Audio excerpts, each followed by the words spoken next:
Friends, कैसे हैं आप सब। उम्मीद है आप सब मस्त होंगे, पढ़ाई भी बिंदास चल रही होगी। तो मेरा नाम है अमर सिंह यादव। हमारा और आपका प्यारा सा क्यूट सा channel BSc word Amar Singh, जिसको आप देख रहे हैं। तो आज हम लोग फाइनल रिवीजन चल रहा है, उसमें इम्पोर्टेंट क्वेश्चंस बताएंगे आपको बॉटनी के मॉडल पेपर। ये क्वेश्चन बहुत ही ज़्यादा इम्पोर्टेंट है। जिस यूनिवर्सिटी में या उससे एफिलिएटेड जो कॉलेज हैं, महाविद्यालय हैं, उनमें लिखित जिसमें परीक्षा होगी उसके लिए बहुत ही ज़्यादा इम्पोर्टेंट क्वेश्चन है। जिसमें ऑब्जेक्टिव टाइप है उसके लिए तो खास नहीं रहेगा ये वीडियो, लेकिन जिनका पेपर थियरी बेस है, रिटन होने वाला है, उसके लिए बहुत ही ज़्यादा इम्पोर्टेंट है। तो जो पेपर आएगा उसमें 3 सेक्शन में डिवाइड रहेगा, ठीक है। तीनों में से हमको क्वेश्चन करने हैं। तो BSc first year botany model paper semester first लिखित पेपर नमूना, ठीक, मॉडल पेपर है। सेक्शन फर्स्ट में जो है सेक्शन ए, इसमें अलग अलग पैटर्न हो सकता है अलग अलग यूनिवर्सिटी में। कुछ में ऐसा होगा कि 5 क्वेश्चन दिए रहेंगे और पाँचों करना होंगे, 2-2 नंबर के होंगे, तो 10 नंबर हो जाएंगे आपके। फर्स्ट यूनिट कुल मिला के 10 नंबर की है। अब इसमें या तो 10 क्वेश्चन दे देगा तो 1-1 नंबर के होंगे और सभी कंपलसरी होंगे करना, या फिर 5 क्वेश्चन देगा तो 2-2 नंबर के होंगे, ठीक है। तो इस तरह से पैटर्न हो सकता है, लेकिन सेक्शन ए कंपलसरी है, क्वेश्चन इसके सभी करना है। तो इसलिए ये इम्पोर्टेंट हो जाता है कि आप शॉर्ट क्वेश्चन भी काफ़ी प्रैक्टिस करें, जो 1 लाइनर हैं 1-1 नंबर वाले, और 2 नंबर वाले जो शॉर्ट नोट्स हैं। क्योंकि ये अगर आपके सही होंगे तो सेक्शन ए अगर पूरा कंपलसरी वाला कंप्लीट है आपका, तो आगे जो लॉन्ग हैं उसमें थोड़ा सा बना के भी लिख दोगे, फिर भी आपका काम चल जाएगा। तो ये बहुत ज़्यादा मायने रखता है सेक्शन ए। तो इसमें देखिए पहला क्वेश्चन है, name the fungus in which sporangiophore are found. उस कवक का नाम लिखिए जिसमें स्पोरेंजियोफोर पाया जाता है।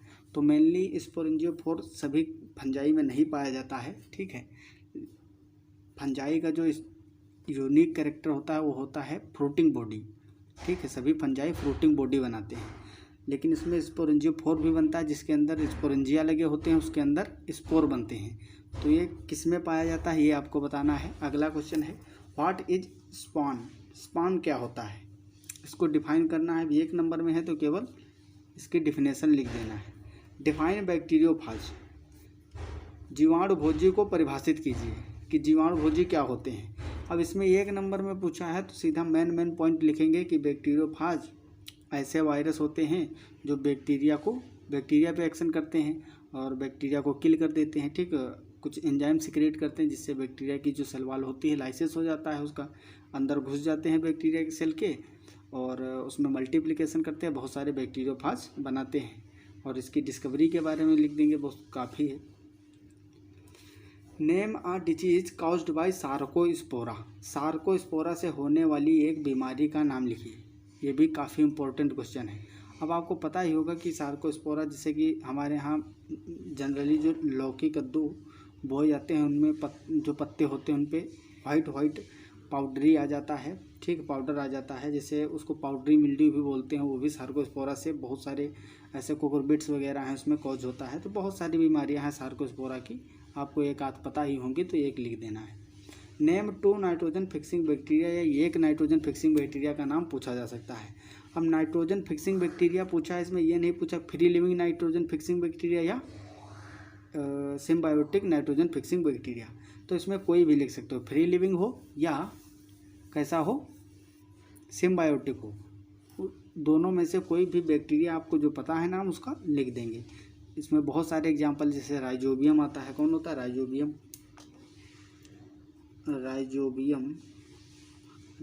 जो होता है, लेग्यूमिनस प्लांट जो होते हैं हमारे, दलहनी और तिलहनी प्लांट, सोयाबीन है, इनकी जड़ों की जो जड़ ग्रंथियां होती हैं उसमें रूट नोड्यूल्स फॉर्म करता है, फिर उसके अंदर रहता है और एनवायरनमेंट की जो नाइट्रोजन होती है उसको फिक्स करता है नाइट्रेट आयन के रूप में।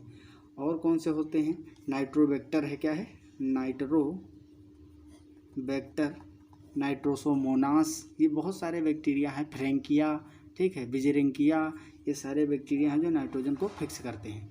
अगला क्वेश्चन है, डिफाइन प्रियोन। अब 1 नंबर में पूछा है प्रियोन को परिभाषित कीजिए, तो सीधा लिख देंगे Prions is a proteinaceous infectious agent particle which is which spread through air, या फिर बहुत सारे इसके ट्रांसमिशन के हो सकते हैं मोड, ठीक है। और ये mainly mad cow disease cause करता है, ठीक है, ह्यूमन बीइंग में, जिसको क्रुट्ज़फील्ड जेकब डिजीज़ भी बोला जाता है, ठीक है। अगला क्वेश्चन है नेम अ हेट्रोसियस रस्ट। इसके बारे में मैंने कई बार, अगर मेरे लेक्चर आप देख रहे होंगे बराबर कंटिन्यू, तो आपको पता होगा, मैंने कई बार बताया है कि हेट्रोसियस रस्ट क्या होता है। ऐसा रस्ट जो जिस पैथोजन से कॉज होता है वो पैथोजन हेट्रोसिस हो, मतलब दो होस्ट पे अपनी लाइफ साइकिल पूरी करता हो। तो जो व्हीट रस्ट होता है, व्हीट रस्ट, गेहूं में जो रस्ट होता है वो पक्सीनिया ग्रेमिनिस टिटसाई से होता है। पक्सीनिया ऐसी स्पीसीज है जो हेट्रोसियस होती है। उसका फर्स्ट होस्ट होता है व्हीट का प्लांट और सेकंड होस्ट क्या होता है, बारबेरिस प्लांट, ठीक है, जो कि एक जंगली पौधा है। तो हेट्रोसियस रस्ट में आप व्हीट रस्ट लिख देंगे, ठीक है। अगला क्वेश्चन है name the fungus responsible for iris famine. Iris famine के लिए जिम्मेदार कवक का नाम लिखिए। तो इसी तरह से एक एक नंबर में आपके क्वेश्चन पूछे जाएंगे। नेम आ सेप ट्रांसमिसिबल वायरस। एक सेप ट्रांसमिसिबल विषाणु का नाम लिखिए। तो आप अगर ट्रांसमिशन नहीं पढ़े हैं वायरस का तो टाइप करिए transmission of virus BSc word Amar Singh. आपको पूरा सेपरेट लेक्चर मिल जाएगा, मैंने डिटेल में उसमें बताया हुआ है। डिफाइन क्लैंप कनेक्शन, ये फंजाई से है, ठीक है, हमारे माइकोलॉजी जो यूनिट है उससे क्वेश्चन है। डिफाइन क्लैंप कनेक्शन, एस्कोमाइसिटीज के जो एस्कोमाइकोटिना के मेंबर्स होते हैं जनरली उसमें क्लैंप कनेक्शन देखने को मिलता है। तो क्लैंप कनेक्शन को परिभाषित करना है यहाँ। तो एक लाइन में एक नंबर में 2 नंबर पूछा है तो 1-2 लाइन लिख देंगे, मेन चीज़ है वही, और नंबर आपको पूरा मिल जाएगा इससे। सेक्शन बी, अब सेक्शन बी है, इसमें लगभग ये लॉन्ग क्वेश्चन है तो इसमें 500 वर्ड में आपको डिस्क्राइब करना है, ठीक है, लगभग 500 शब्द में लिखना है। किन्हीं 2 क्वेश्चंस को करना है, हर एक क्वेश्चन का, प्रत्येक क्वेश्चन के नंबर 10 होंगे आपके। 2 क्वेश्चन करना है मतलब 20 मार्क्स यहाँ से आपके आएंगे सेक्शन बी से, ठीक है। इसमें क्वेश्चन कौन से 4 या 5 क्वेश्चन दिए रहेंगे, आपको चूज करने को मिलेगा लॉन्ग क्वेश्चन में, उसमें से आपको 2 करना है। Describe the systematic position and life cycle of Albugo. Albugo Candida जो है, जिसको सिस्टोपस कैंडिडस भी बोलते हैं, एल्ब्यूगो के वर्गीकरण, स्थान एवं जीवन चक्र का वर्णन कीजिए। अब इसका पहले लिखना है सिस्टमेटिक पोजीशन, मतलब क्लासिफिकेशन लिखना है कि एल्ब्यूगो का, जैसे कि किंगडम माइकोटा है, ठीक है, और इसी तरह से इसका डिवीजन लिखेंगे, फिर क्लास लिखेंगे, ऑर्डर लिखेंगे, फैमिली लिखेंगे, जीनस, सारी चीज़ें लिखना है आपको। अगला लॉन्ग क्वेश्चन है give the economic importance of fungi. कवकों के आर्थिक महत्व का वर्णन कीजिए या उल्लेख कीजिए। ये बहुत इंपॉर्टेंट क्वेश्चन है। माइकोलॉजी से लॉन्ग क्वेश्चन जब बनेगा तो जनरली यही बनता है, ठीक है। और इससे पहले भी, जैसे इस बार कुछ चेंज हुआ है सिलेबस में, लेकिन टॉपिक वही हैं, थोड़ा इधर उधर कर दिए गए हैं, लेकिन टॉपिक तो वही है जो फंजाई में पहले पढ़ा जाता था फर्स्ट ईयर में, बीएससी फर्स्ट ईयर में, वही अब भी पढ़ा जाता है। कुछ स्पीसीज घटा बढ़ा दी गई। तो ये इकोनॉमिक इम्पोर्टेंस हमेशा पूछा जाता है। इससे पहले भी बीएससी फर्स्ट ईयर में आप 10 साल के प्रीवियस ईयर के उठा के देख लो, क्वेश्चन हर बार तुमको मिलेगा एल्ब्यूगो का, और ये जो इकोनॉमिक इम्पोर्टेंस है हमेशा पूछा जाता है। तो ये काफ़ी अपने आप में इम्पोर्टेंट क्वेश्चन है और इसको मैंने कवर भी करवाया है, इसीलिए मैंने इसका सेपरेट एक लेक्चर डाल दिया है इकोनॉमिक इम्पोर्टेंस वाला। आप पढ़ोगे उसमें लेक्चर मिल जाएगा आपको चैनल पे, उसको देख लें आप, या बुक से अच्छे से पढ़ लीजिए। मैं नहीं कहता कि यहीं देख लीजिए, जहाँ से आपको समझ में आया अच्छे से कुल मिला के ये क्वेश्चन मत छोड़ना, मेरे कहने का उद्देश्य ये है। Give an account of economic importance of bacteria. जीवाणुओं के आर्थिक महत्व की विवेचना कीजिए। जीवाणुओं का इकोनॉमिक इम्पोर्टेंस, जीवाणु जो होते हैं बैक्टीरिया बहुत ज़्यादा यूजफुल भी होते हैं, सभी बैक्टीरिया रोग कारक नहीं होते हैं। बहुत सारी ऐसी स्पीशीज जैसे लैक्टोबैसिलस है, ठीक है, लैक्टोबैसिलस लैक्टिस है, वो भी काफ़ी इंपॉर्टेंट है, दूध से दही में कन्वर्ट करता है। एसिटोबैक्टर है, एसिटोबैक्टर क्या करता है, जो हमारा विनेगर होता है सिरका, उसका प्रोडक्शन करवाता है, ठीक है। तो इस तरह से इंडस्ट्री में बहुत ज़्यादा यूज होता है, बायोटेक्नोलॉजी में, प्रोटीन के प्रोडक्शन में, हार्मोन के प्रोडक्शन में, इन सब चीज़ों में इसका काफ़ी यूज किया जाता है। और सीवेज डिस्पोजल में, जो वाहित मल होता है सीवेज, उसके उपचार में, ट्रीटमेंट में काफ़ी एनारोबिक और एरोबिक बैक्टीरिया जीवाणुओं का यूज किया जाता है। तो वो सब आपको हेडिंग वाइज डाल के समझाना है, क्योंकि 500 वर्ड में डिस्क्राइब करना है। लगभग 3 से 4 पेज लिखोगे, ठीक है, 2 पन्ने तो लिखोगे ही। डिस्क्राइब रिप्रोडक्शन इन पारमेलिया, ये लाइकेन से है क्वेश्चन, पारमेलिया लाइकेन है, काफ़ी इंपॉर्टेंट है।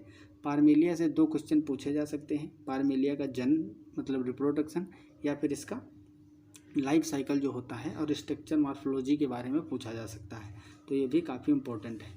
Right an account on transmission of virus, ये भी क्वेश्चन मैंने ऑलरेडी करवा दिया, आपको भी बताया ही था। ट्रांसमिशन ऑफ वायरस पे पूरा लेक्चर पड़ा हुआ है, लगभग 40 मिनट का डिटेल में मैंने बताया है, तो इसको भी तैयार कर लीजिए आप लोग। विषाणुओं के ट्रांसमिशन का वर्णन कीजिए, किस तरह से इनका ट्रांसमिशन होता है। अब आता है सेक्शन सी, इसमें आपको 2 कमेंट लिखने रहेंगे, 2 क्वेश्चन रहेंगे, और दोनों क्वेश्चन में से 2 कमेंट लिखना है, शॉर्ट नोट लिखना है, ठीक है। डिस्क्राइब इन 200 वर्ड्स, 200 शब्दों में लिखना है। प्रत्येक क्वेश्चन इसमें से 10 नंबर आपको देगा, ठीक है। Right short notes on any 2 of the following, निम्न में से किन्हीं 2 पर टिप्पणी लिखिए। अब देखो 1 2 3 आपको पार्ट दिए हुए हैं क्वेश्चन, इसमें से 2 करना है, 5-5 नंबर के हैं, 5 नंबर के हैं, तो इसका मतलब 200 वर्ड में तो लिखना ही है। ए सेक्सुअल रिप्रोडक्शन इन बैक्टीरिया, जीवाणुओं का आर्थिक महत्व लिखना है, ठीक है। इकोनॉमिक इम्पोर्टेंस नहीं है ये, सॉरी, अलैंगिक जनन, जीवाणुओं का अलैंगिक जनन लिखना है, किस तरह से होता है। जैसे इसमें फिजन होता है, बाइनरी फिजन, और कंजुगेशन है, ट्रांसडक्शन है, ट्रांसफॉर्मेशन है, ये मेन तीनों मेथड हैं जिससे एसेक्सुअली रिप्रोड्यूस करते हैं बैक्टीरिया। तो जीवाणुओं में अलैंगिक जनन वैसे भी काफ़ी इंपॉर्टेंट है, लॉन्ग में भी पूछा जा सकता है, 500 वर्ड में डिस्क्राइब करने को 10 नंबर में, और ज़्यादातर जनरली शॉर्ट में पूछता है 5 नंबर में, लेकिन पूछा जा सकता है लॉन्ग में भी।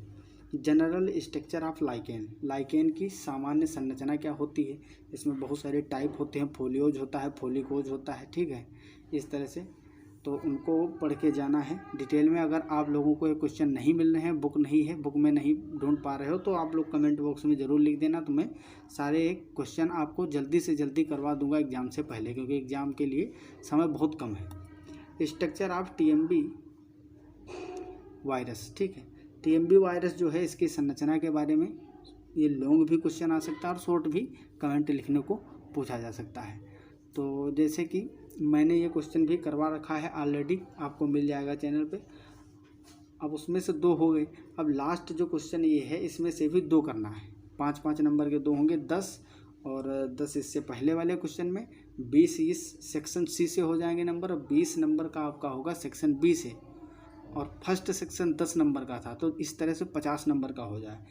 इस जो सिद्धार्थ यूनिवर्सिटी है, सिद्धार्थ यूनिवर्सिटी के जो बच्चे होंगे उनको पता होगा, उनके जो 100 नंबर का पूरा पेपर है उसमें 25 नंबर का इंटरनल असाइनमेंट है, और 25 नंबर का उनका प्रैक्टिकल है, और 50 नंबर का रिटन लिखित एग्ज़ाम होना है। तो इसी तरह से पैटर्न उसमें भी देखने को मिल सकता है।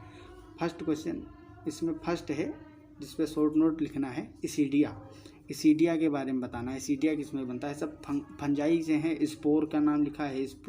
आइसीडिया जो होता है ये क्या होता है, एक स्पोर होता है, फंगस स्पोर, ठीक है। सिफेलिडिया, राइजिनी, ये इन पे जो है आपको लगभग वही 200 वर्ड पे डिस्क्राइब करना है, इनको डिटेल में लिखना है, 150 से 200 वर्ड। तो इस तरह से क्वेश्चन आपके पूछे जाएंगे, बहुत ही इंपॉर्टेंट क्वेश्चन है, इसको इग्नोर मत करना। और भी जो इम्पोर्टेंट क्वेश्चन है बॉटनी के, उसको मैं भी जल्दी से ही जल्दी आपको प्रोवाइड करवा दूंगा, ताकि आप लोग एग्ज़ाम से पहले उनको तैयार कर लें और अच्छे नंबर आप प्राप्त करें। बढ़िया से लिखें कॉपी को, ठीक है, सुंदर, और क्वेश्चन लिखने की कोई ज़रूरत है नहीं, आप लोग इतना तो जानते ही हो, आंसर नंबर डाल के बस लिखना है अपना उत्तर, और थोड़ा साफ लिखना है। और मेरी बात अगर अच्छे से समझ में आ रही है आपको, तो ये ज़रूर काम कर लेना, जो सेक्शन ए है शॉर्ट क्वेश्चन, इसको ज़रूर अच्छे से याद कर लेना सब। अगर आप लोगों को नहीं मिल रहे हैं 1 लाइनर क्वेश्चन, 2 नंबर या 1 नंबर वाले, तो आप लोग कमेंट करना, तो मैं लगभग 100 से 200 क्वेश्चन 1 लाइनर करवा दूंगा। क्योंकि जो सेक्शन ए है, अगर ये आप सभी सही कर ले जाते हो, तो एग्जामिनर जब चेक करता है कॉपी, तो सेक्शन ए के सारे जब 1 नंबर वाले सही होते हैं, ठीक है, मैक्सिमम, तो आगे नंबर आपके मिलने के चांस बहुत ही अच्छे होते हैं। तो इसलिए ये बहुत इम्पोर्टेंट है। तो आप लोग इतना तैयार कर लीजिए, मिलते हैं अगली क्लास में, तब तक के लिए okay bye, all the very best.